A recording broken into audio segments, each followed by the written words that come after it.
Hola amigos, bienvenidos a mi espacio. Hoy aquí casual meditando en la naturaleza, de repente dije, voy a emitir mi opinión en cuanto a Stephen Hawking. Ahora que murió, pues para mí personalmente significa mucho, ya que es mi enemigo académico y la teoría que yo he desarrollado pues es totalmente antagónica a la que él presenta y básicamente es en cuanto al tiempo. Entonces voy a explicar qué pienso acerca de, así brevemente, de los errores de Stephen Hawking acerca de su planteamiento en cuanto al tiempo. Eh, como esas teorías pues fueron desarrolladas en inglés, pues es el idioma que hay que usar para la física nuclear y todo eso. Si uno quiere realmente captar la atención de las personas que entienden de ese asunto y que de alguna forma quieren contribuir para la humanidad con teorías alternativas. Entonces, eso es lo que voy a hacer ahora mismo. Voy a explicar en qué creo yo consiste los errores de la teoría de Stephen Hawking. First of all, the errors of Stephen Hawking's theory relies upon the concept that he has developed that time is just a straight line. I think that is the main cause of the errors of his theory, because if you see in nature, everything comes in circles. So his proposals is based on the idea that the space has three dimensions. The first dimension is height, the second dimension weight, and the third dimension is deepness. So that is the space according to Stephen Hawking's concept that space has three dimensions and that time is just one dimension. So the universe of Stephen Hawking's theory is a four-dimension universe, but it is a direct contradiction with what we see in nature, because in the matter of time we see as well that there are circles and there are certain situations in nature that comes to our minds in the form of shapes or circles, such as the stars or other round-shaped objects. So what I'm trying to say is that time is also, just like the space, a three-dimension entity. So what is the basis of this way of thinking? Well, first of all, time, how do we concept time in our minds? First of all, we think about the past, because we are holding, for example, this video or another pictures of the Facebook profile that I have. For what? Because the persons, they want to leave a print of what they have living in this in this universe. So that is why we take selfies. So that aspect becomes to our mind in the form of the past, and that is, according to my theory, the first dimension of time, the past. The second dimension will be the present, and the present is because during what we are doing in the day, we have to make choices, and we are in total control of those choices.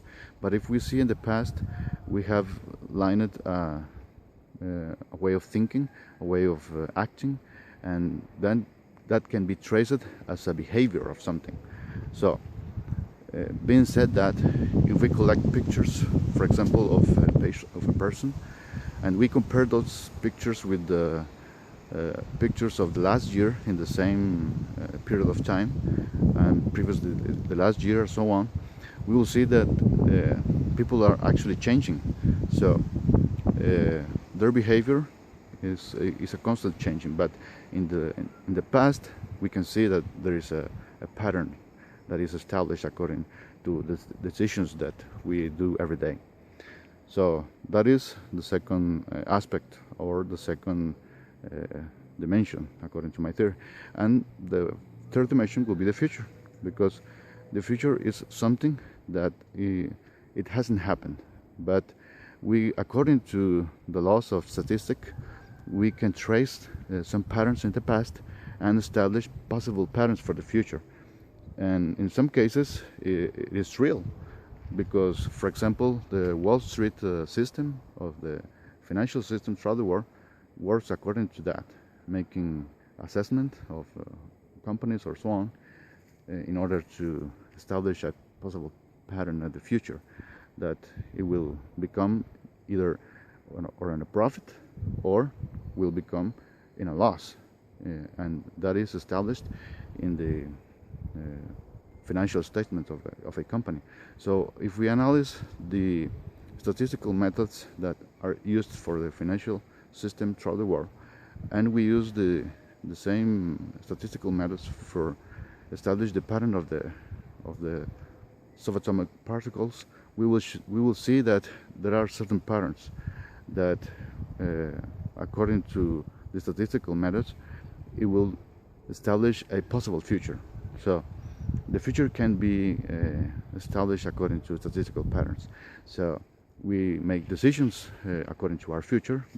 We think about our future as a professional, or we think about our future as a family guy or something, and we make decisions in the present according to what we desire in the future.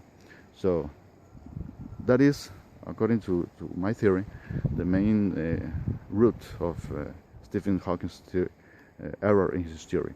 He just think about the future and the past and the present as a straight line, but I see in the future that there is a symmetry between space and time. So if in space we have 3 dimensions, the logical thing will be that time also have 3 dimensions. So in my theory we have 6 dimensions, and that will change all the situation about the equations and the calculations. So if you wish to know what is my point of view about Stephen Hawking's theory, please download my book, and you will see why am I saying that Stephen Hawking is wrong about his assessment about time. And that will change everything about the way of thinking, because if you submit wrong data to the computer, in this case will be the mathematics, the result will be wrong. So because he is entering to his brain only 4 dimensions, his conclusions are wrong. And being said that, all his conclusions are wrong, even the conclusion that there is no God, because in my equations I try to demonstrate that God is also an entity that is real, that is what gives everything life. And the people who worship God are doing it based not of what they are thinking, but what they are feeling. And the feelings are also a mathematical situation that can be measured through the statistical methods. So it exists. And Stephen Hawking's theory, it doesn't have much importance in his equations, but love and such other entities that we cannot see, but we can experience or sense his existence, such as the air or love or other emotions. Well, we can say that there are things that are not being considered in Stephen Hawking's theory. So that's basically what I think, and even though he's my enemy, I respect him very much, and I have decided this year that I would like to share what I think about Stephen Hawking's theory to the people from this century. The millennials culture are based on atheism, and that's for me a mistake.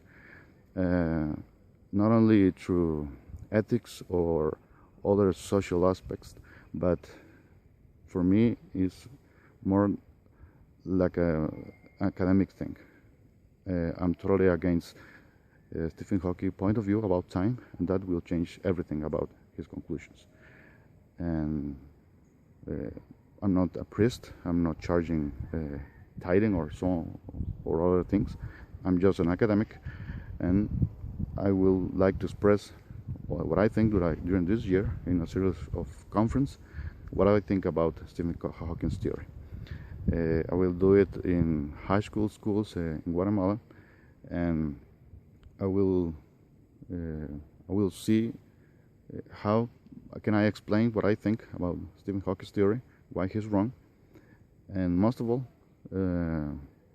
give some sort of proof that there is a God, and it is proved by mathematics methods, or the religions you want to share, or other spiritual activities that can be performed to feel God.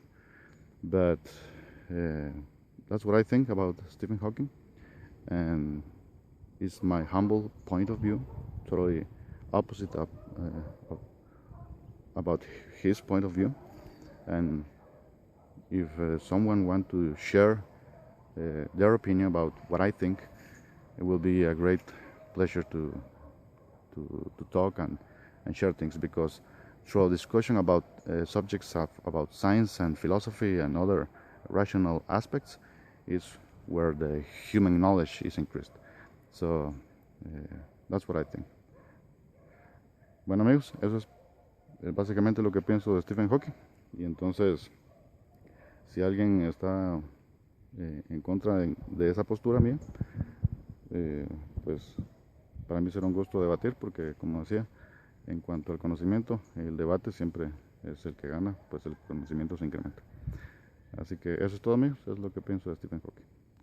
Saludos cordiales.